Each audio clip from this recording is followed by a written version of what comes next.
In the book of Philippians, the Apostle Paul says some pretty challenging words. Do not argue or complain about anything. Now, interestingly enough, this verse could be easily applied to our work in children's ministry. I mean, think about it. Kids are pretty quick to complain and pretty quick to argue about pretty much anything. Yet, let's take a look at ourselves. How about me? How about you? If I were honest with myself, I actually complain quite a bit.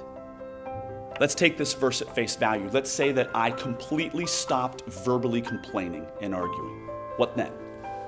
Well, if I were to be honest with myself, the complaints that I am resisting having come out of my own mouth will probably still be brewing inside of my head and inside of my heart.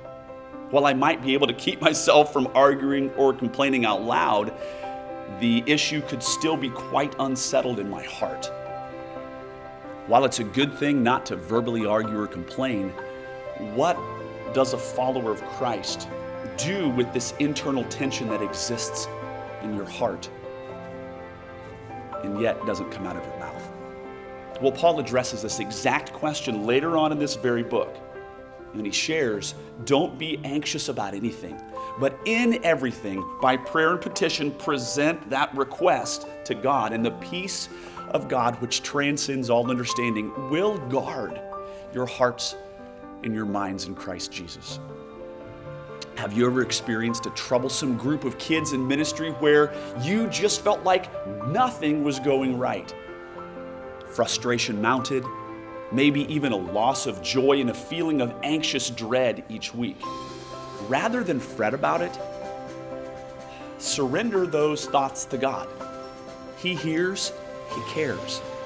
Do you have tension in your life? Take God at His word. Rather than audibly belly aching, which is often my first response, I challenge all of us today, take the next step and share that anxiety with God in prayer.